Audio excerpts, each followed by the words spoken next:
this evening. Their names are Bryan and Bryan, and I'm going to let them come up and tell you all about their experience and who they are in real life and who they are on television. Thank you, Scott. Well, my name is Bryan Braddock. I'm the Executive Director of the House of Hope. This is not what I normally wear, but this is what I wore for a week when I was homeless in Augusta to get a better understanding of what it meant and felt like to be homeless, and that's what we're going to be sharing with you tonight. My friend and my guide is Beyond, aka kNOw, and he'll tell you a little bit more about himself here in a minute. But basically, I've been the Executive Director of the House of Hope for about 5 years. The House of Hope is another homeless ministry in the area. We work very closely with Family Promise, and they help us really fill a huge gap in our area with helping with families.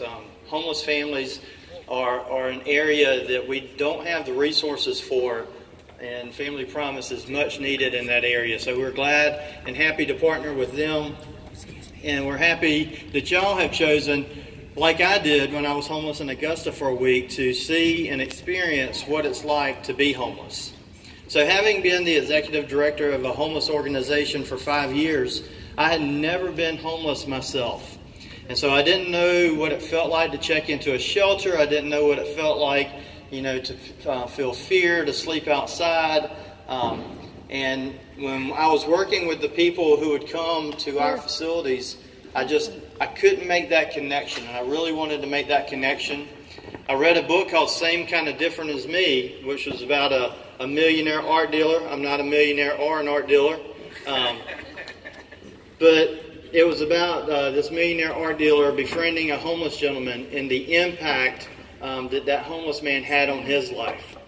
And having been inspired by that book, I was really looking for that opportunity, and one day I come into work and I had this strange message on the phone. Said, "Beeb, hey, this is aka kNOw. I'm Beyond here. I'm here in town. I'm homeless, and I saw you on the paper, and I'm doing stuff for homeless people, and I saw that you do stuff for homeless people, and we need to get together." And I mean, that was pretty much something like that. And so I listened to that message, and instead of telling him to go check into the shelter, I called him up and I said, "Hey, could we have breakfast?" And he told me where he would be. I picked him up. We had breakfast. That was December 12th last year. And that's really been the start of a great friendship and a journey where I've learned a lot from him and what it means to be homeless. And we've worked together, and Beyond, hopefully here in the next few weeks, is going to be moving into a house. So it's just been unique in how God's brought us together. So kNOw is a YouTuber. Now, when I said that to my daughters, I have 5 daughters: Hannah, Haley, Hayden, Holly, and Hope. There's going to be a test, so you get $4,000 or whatever if you can say that later. That's a lot easier than putting a little ping pong ball in a shot glass. Well, I guess that's not a shot glass. That was just a mini solo cup. Some issues from my past. Anyway.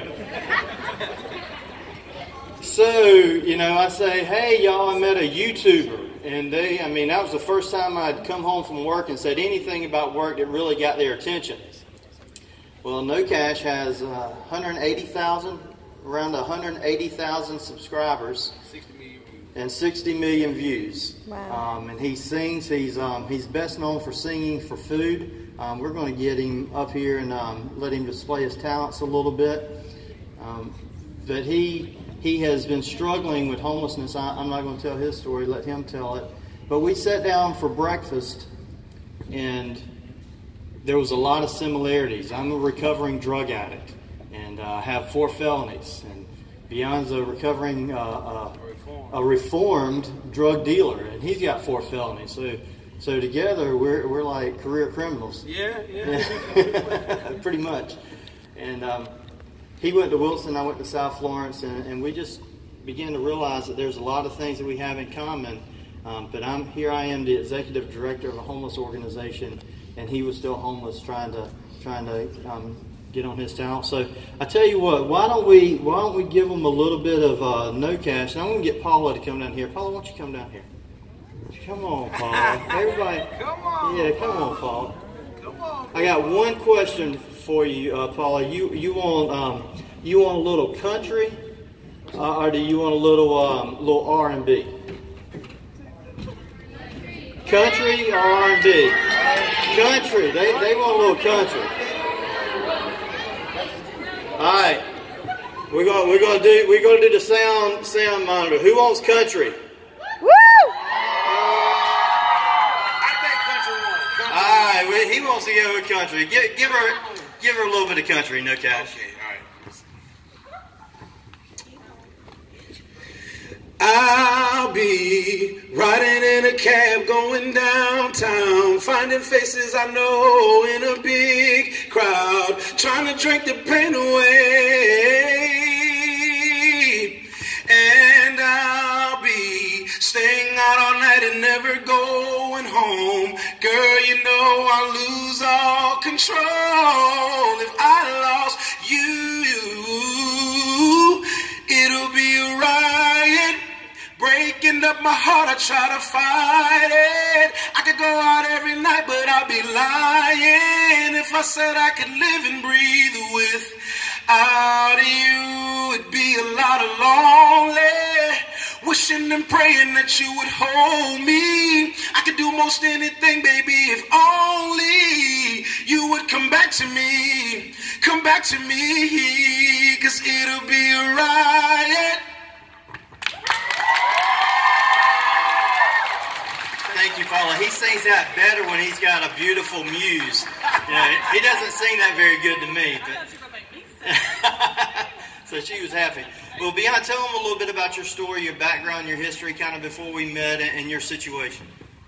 Well, he told y'all a little bit about me being a reformed drug dealer. I had some great grandparents who raised me.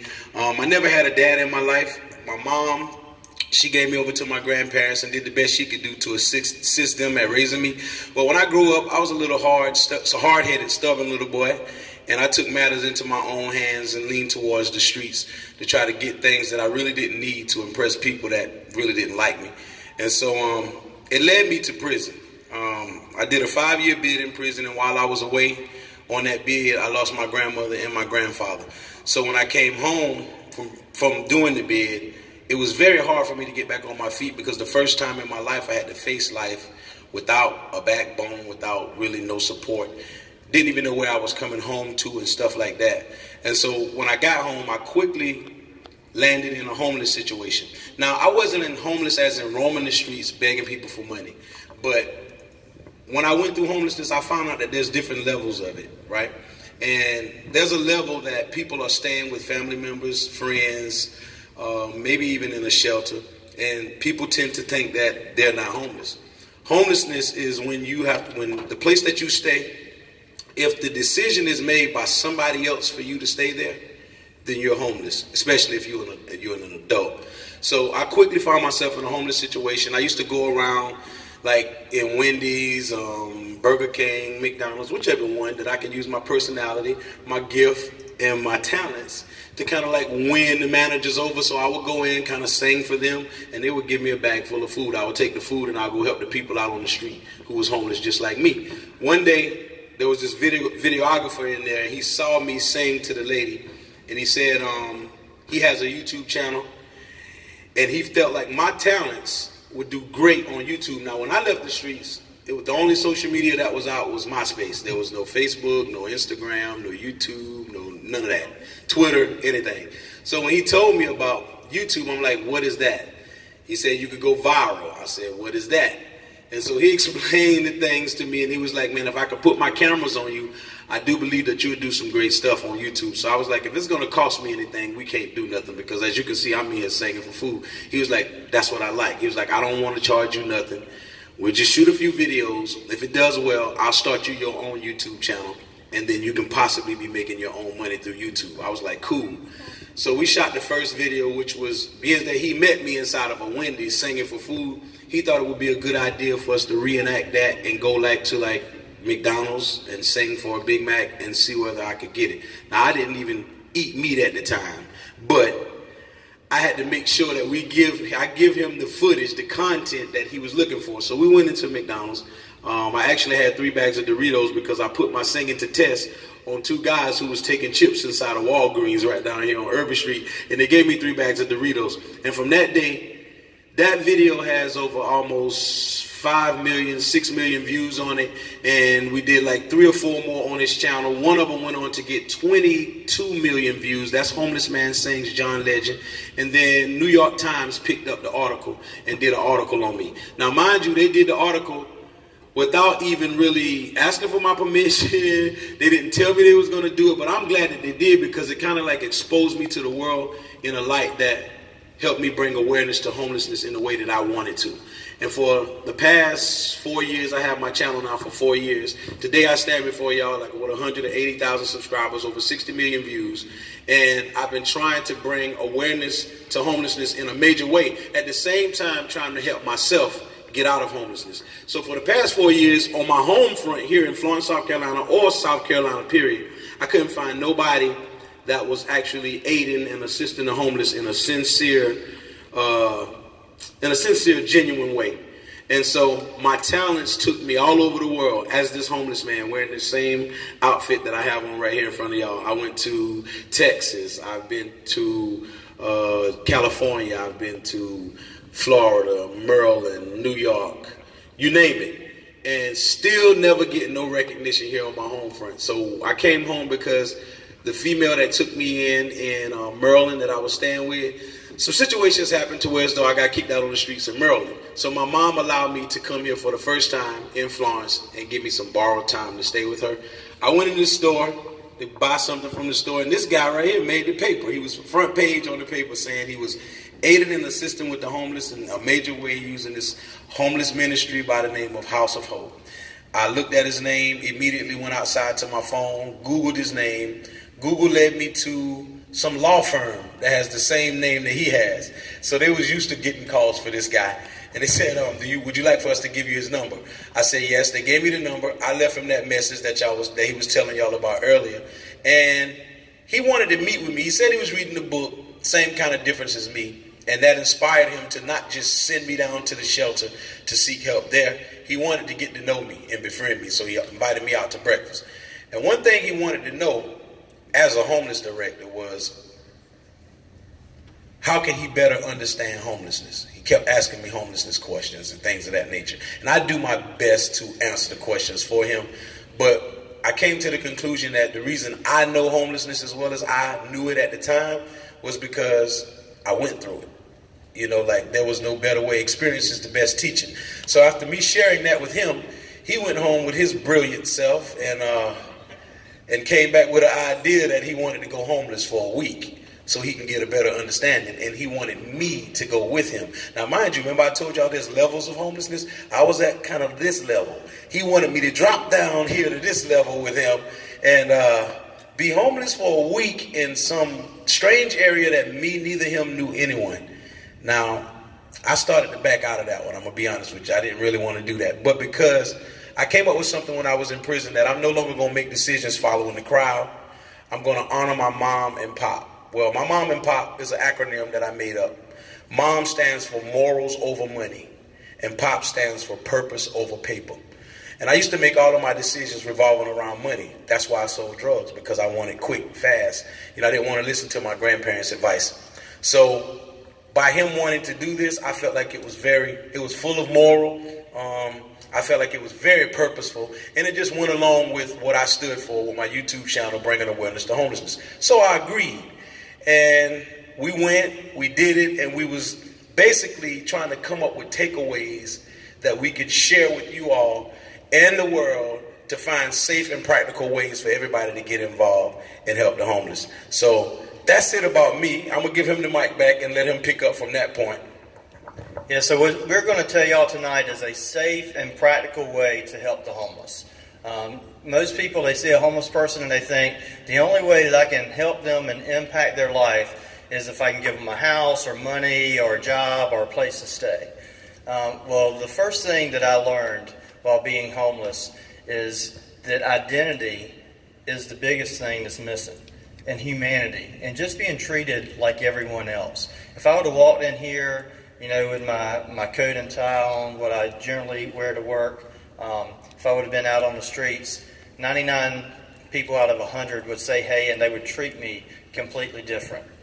But when I became homeless and I was on the streets, that first day, we walked 6 miles in the rain. We were in Augusta, a city that I'd never been in. We walked 6 miles in the rain. Not one single person stopped to ask us if we needed help. One person spoke. Yep. One person laughed. Yeah, one lady at a thrift store said hello, and another lady at an intersection looked at us and laughed at us. Those were the only 2 interactions that we had with anybody all day walking 6 miles in the rain. And I realized real quick that, you know, if someone would have just stopped and said, hey, how are you doing? You know, do you need a ride? Do you need some information? Do you need some directions? Do you know where the shelter is? That would have made a world of difference. We went into a town that I'd never lived in, I'd never been to, so I didn't know where the shelter was, I didn't know where the food bank was, I didn't know where anything was. I had grown out my beard, I had grown out my hair, I had on clothes similar to what I have on right now, so I looked like a homeless person, but I was concerned, you know, that I wouldn't feel like a homeless person. Well, if you want to feel like a homeless person, walk 6 miles in the rain when it's about 42 degrees. That will get you there real quick. Want to be on real fast. I mean, that'll get you right into the homeless mentality element.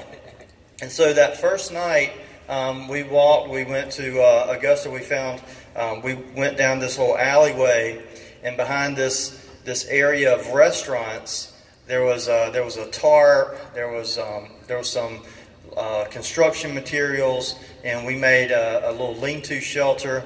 Well, that night, it got down into the 30s. And we had, Beyond said one thing that he didn't want is he didn't want it to be cold. He's like, I can do it anything except for cold and dogs. So if it involves cold or dogs, I'm out. So we were gonna do our unsheltered experience in April in Augusta. Well, there's a pretty big event in April in Augusta. Anybody know what that is? The Masters. Well, we had a film crew following us and doing a documentary, and they said, we don't really want to do a homeless documentary during the Masters. So we had to move it up into March. So it was in the 30s. Wow. We were wet.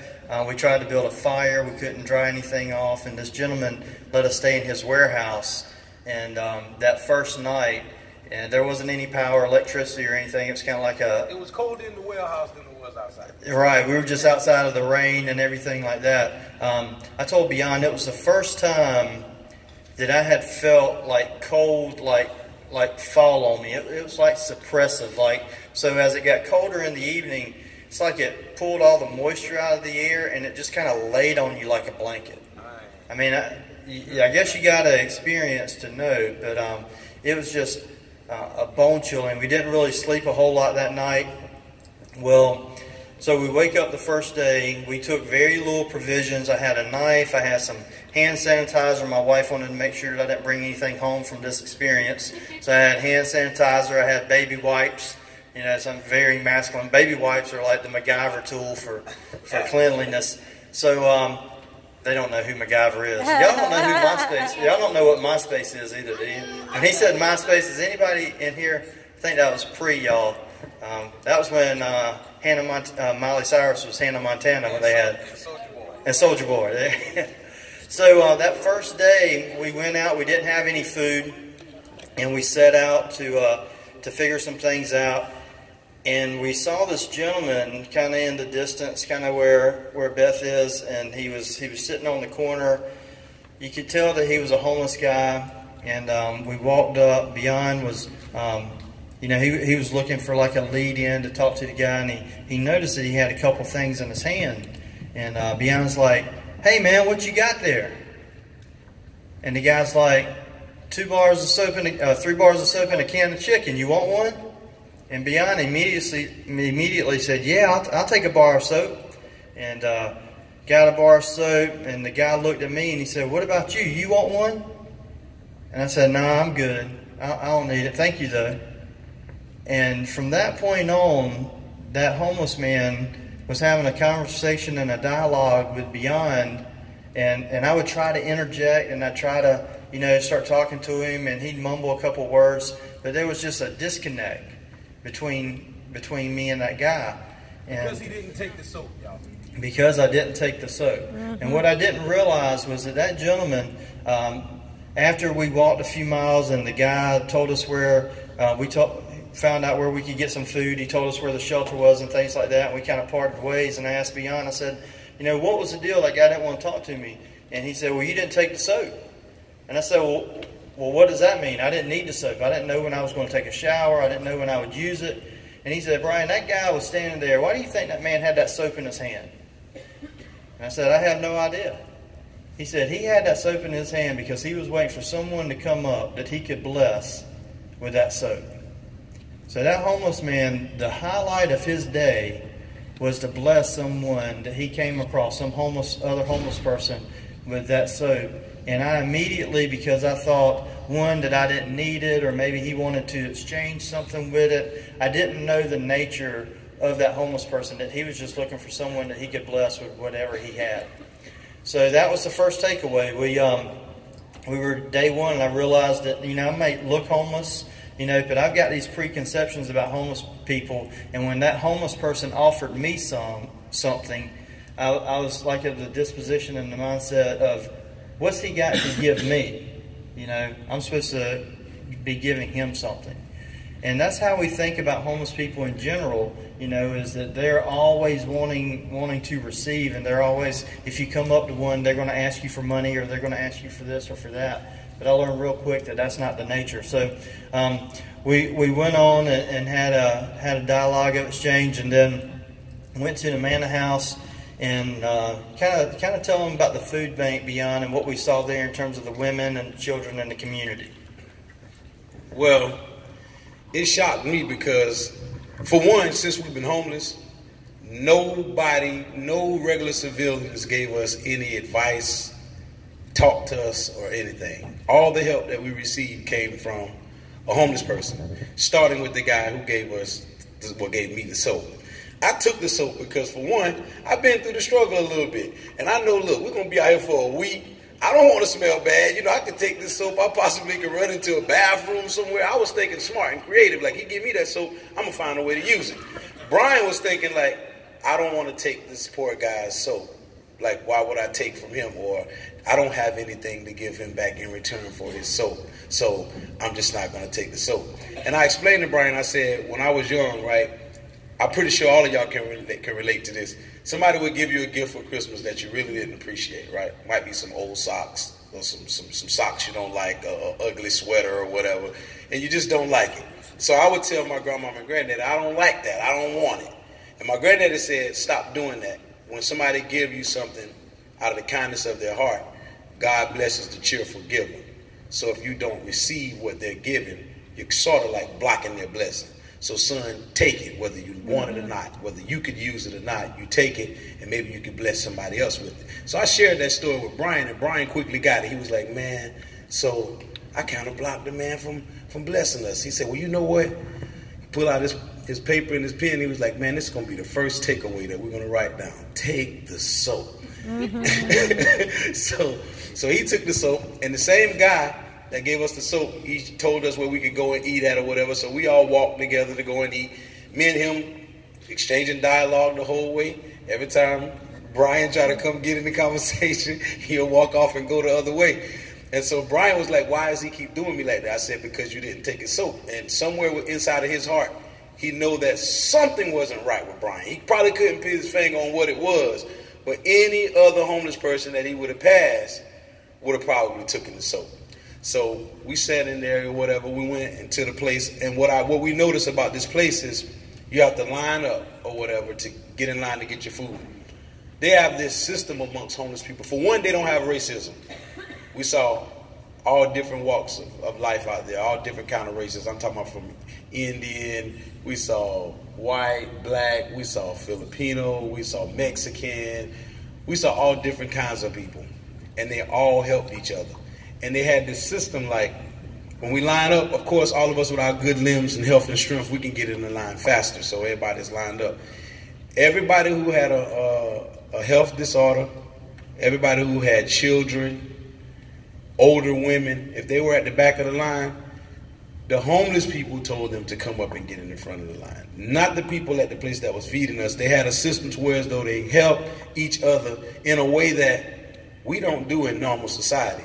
Now, I'll let you tell what you think about this. Yeah, that was one of the things, you know, we had not eaten in 2 days, and so we're in line, and I'm hungry, and I'm seeing all these people. Well, we saw this, there was probably 100 people in line at this food bank, kind of like the Manor House here. And we saw this family come up, and they had about 3 children, and they were at the back of the line, and the homeless people moved them all the way to the front of the line and let them go first. Cripple, some elderly people in wheelchairs and stuff like that. And I was thinking, here we are as a society, you know, we're the ones who we feel like we have it right, but we don't even treat people with that level of kindness and respect. When we went into the food bank, they served us. We sat at the tables and dialogued, and you know, nobody was fighting for food or anything like that. Just everyone was kind of in it together. And like I said, yellow, green, black and white, you know, every different race, nationality, women, children, all ages, you know, all ethnicities. And here, I was the minority. And I never sensed any type of racism or any kind of negative to me. I was treated just like everyone else in the crowd. And so we found, so now we had food on the second day. We knew that we could get 1 meal a day, but it was about a 1.5 to 2 mile walk from where we were staying. So a lot of people wonder what homeless people do all day and that they're kind of laying around and resting. Well, every day that we got up, we had to walk 2 miles, you know, one way to get in line about an hour early to get lunch, you know, and then walk back. Eating was about a 4-hour process. Well, we were in line. This guy had this piece of paper, and he's like, well, you know, I've got my way to get into shelter. And I started talking to him. I'm like, what's that piece of paper? He said, well, if you're going to stay in a shelter here in town, any of the shelters, you're going to have to get an emergency shelter clearance form. And I was like, well, what's that? They said, well, you got to go to the sheriff's office. They're going to run a background check on you, and if you pass that background check, then you can stay in a shelter here in the area. You went to worrying again, y'all. Yeah, I went to worrying again because I just told y'all we got 8 felonies between the 2 of us. You know, so although all my time's been served, my restitution's been paid, you know, beyond's the same way. I've seen, you know, guys that we've served that a T wasn't crossed or an I wasn't dotted on some paperwork, and next thing you know, they're getting a breach of trust and a warrant for their arrest. So we went in there with little. I was a little bit reserved and went and passed the background check and got through that, and then went to the local shelter that Wednesday night. It was going to be 32 degrees that night, so it was going to be freezing that night. And we stayed in the shelter one night. This was the only night on Wednesday night, and I got a shower there. That was my only shower for the whole week. But when we went in there, just seeing all the men and the different things and seeing that community, we saw that same guy that we saw the first day. And beyond, saw another guy that gave him this book bag that turns into a stool. And so he gave the homeless guy that gave him the bar of soap his book bag. Yeah, kind of like an exchange. And that's how the community works. Well, I want to go back to the second night on Tuesday. We panhandled. I had a list of things that I wanted to do. I wanted to stay in a shelter. I wanted to eat at a food bank. I wanted to sleep outside. I wanted to panhandle. So we're panhandling, and I didn't raise a single penny all week panhandling. So I'm the absolute worst panhandler. For those people who say, that guy on the street, I bet he's gotten $100, $200. Well, if it was me, I was very unsuccessful. But now, not one coin the whole time. Yes, ma'am. Tell us what that means. What, panhandling? Yeah. So that means sitting on the corner asking for money. In Augusta, you couldn't openly ask. So my sign said, I had a cardboard sign that said, need your kindness, because you couldn't say, you know, can you give me money? Yeah, they have ordinances against that of, you know, directly asking for money. My sign said, we'll sing for food. And he did a good job. So we found out that, what was the guy's name that was singing the concert? No, Daltrey. Daltrey, there you go. Yeah. Daltrey. Anybody in here heard of Daltrey? Yeah. All right. So we found out that Daltrey is singing in town, and I'm like, hey man, I need to exploit this guy's talents, because although we had one meal a day, that was it. So we found out Daltrey's singing kind of like at the Civic Center, the Florence Center, and all day Beyond worked on this Daltrey song. He had a little hook that, you know, I'm 10 miles from town and I just broke down. So he was working on this thing all day. And we set up on the corner. Well, when at the Civic Center and all the concert goers are coming up, well, y'all know how you walk when you see a homeless person, right? When you see a homeless person. Show him how it goes. Show him how to walk. So Beyond's the homeless person. If I see Beyond, he's the homeless person. I know, don't raise your hand if you've done this, but I'm like. So I had 100 people walk by me like that the whole time. So we had to get these people's attention. So I was like, how are we going to get these people to slow down a little bit? Well, black men don't usually sing, unless you're Cowboy Troy, don't sing country music. So as the people would walk up, I'd say, hey, y'all ever heard a black man sing Daltrey? And that would slow them down just a half step for Beyond to hit them with that, I'm 10 miles from town. Well, that got us about $16 in an hour. So we had $16. We were thinking we're going to eat some, you know, a good 4 for $4 from Wendy's. He was thinking he was going to get a good 4 for $4. I was going to get an 8 for 8. I need an 8 for 8. He could do a 4 for 4. But this guy came back and gave Beyond a front row ticket to the Daltrey concert. And said when you get finished singing out here, giving that guy right there all of your money, you come on in and enjoy yourself and have a good time. Because I was giving him all the money. I wanted him to feel. I was the bank. Yeah. And he was kind of nervous, like he was saying, like, I'm not making anything out of it, man. How are we gonna eat? I was like, don't worry about it. If I make anything, you're gonna be straight. So as I made money, I was giving him the money to make him feel secure. And I guess the last guy who gave me the last $4, he saw me handing him the $4. And he went all the way up to the front, paid for a $70-something front row ticket, and came back and gave me one. Now the deal was, when we came out there, no man can leave no man behind. Me, neither him. You know, no matter the circumstances, I can't leave him, he can't leave me. But when a man gave me this ticket, he looking at me like, man, I can't get him to wear that ticket. Broke the contract right there. Yeah. And then, no, listen, y'all, I think he was thinking more about that money he had in his pocket. He said, you go on in there, have a nice time. I'm going to go walk down here with this money and give me a 4 for 4. He was ready to eat, so it was a good even swap. So he sat on the front row of the concert, and then afterwards went back and got to meet Daltrey. And he had learned Daltrey because when Beyond was in prisons, when they were having the American Idol. Yeah, American Idol, and he was rooting for him, and so he got to meet him after the concert. I got that 4 for 4. I walked about 4 miles for a 4 for 4 that night, midnight down the interstate. So we checked in the shelter, and the next takeaway was we were seeing all these different people in all these different situations, and they all had a story, you know. So the next one is ask yourself why. When you see a homeless person out on the street, or a woman with children, if you're going down Irby Street or see someone on the interstate underneath an overpass, you know, ask yourself why. There's a reason that those people are homeless. And it's not because they're apathetic or they don't want to work or they're just lazy. It's mental illness, it's domestic violence.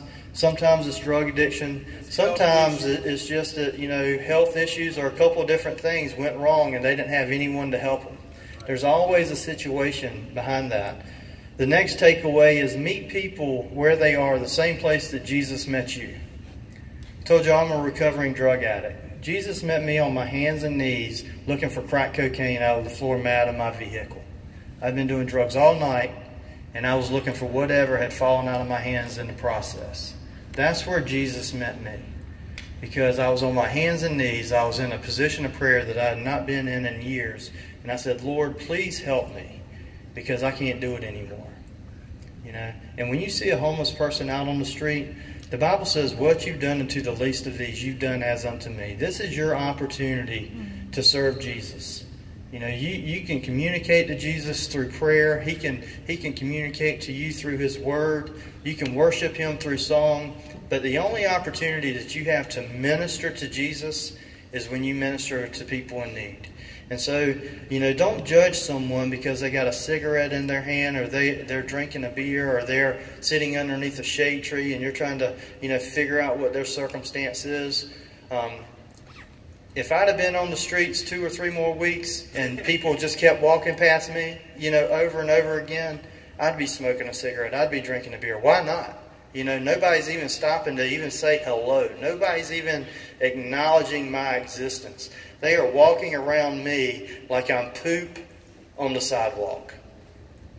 That's how people walk around homeless people, like they're poop on the sidewalk. And so meet people where Jesus met you.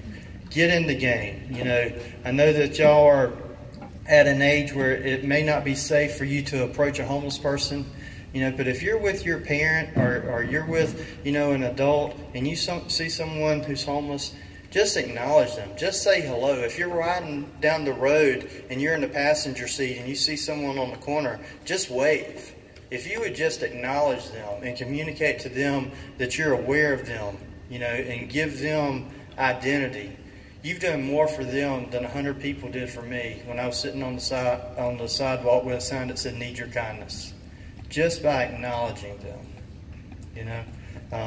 Closes out with the last one. What was the last one? We did take the soap, get in the game, Meet them where they are. Yep. Ask yourself why, and what's number 5? Good God, how can we forget the 5 takeaways? What's no? Okay, meet them where they are. Take the soap. Take the soap. What's that feel for, man? I don't know. Just think about it. I should have had it written down. You sure I've should. written it 1,000 times. But bottom line, though, I was very happy about the week. At first I was like, man, go homeless with you in a area where I don't know nobody. I don't know about this one. And then I will share this with y'all too. For the first time in my career as a YouTuber, right? Nobody has ever reached out to me except for New York Times doing this article. They talked to me for less than 5 minutes. Good thing I told them the 100% truth because they documented everything I told them and put it in the story. And this was in the beginning of my newly found success. And so right at the moment that I agreed to do this with Bryan, somebody reached out to me that worked with Tyler Perry. His name is Melvin Childs. He helped Tyler Perry when Tyler Perry was homeless. He helped Tyler Perry put stuff together to do those plays that he started with. Not the movies, but the plays. And he explained all of that to me, and he said he ran across my videos. He saw me singing a particular song that I wouldn't need to do nothing but sing this song, not even the whole song. I'd be on stage for less than 4 minutes. We would do this maybe 4 times a week. And I had the opportunity to work with him for 2 weeks and to come back with to $15,000 to $18,000, right? Now, this guy's telling me about this opportunity, but I've already told Bryan that I'm going to go homeless with him for a week for free.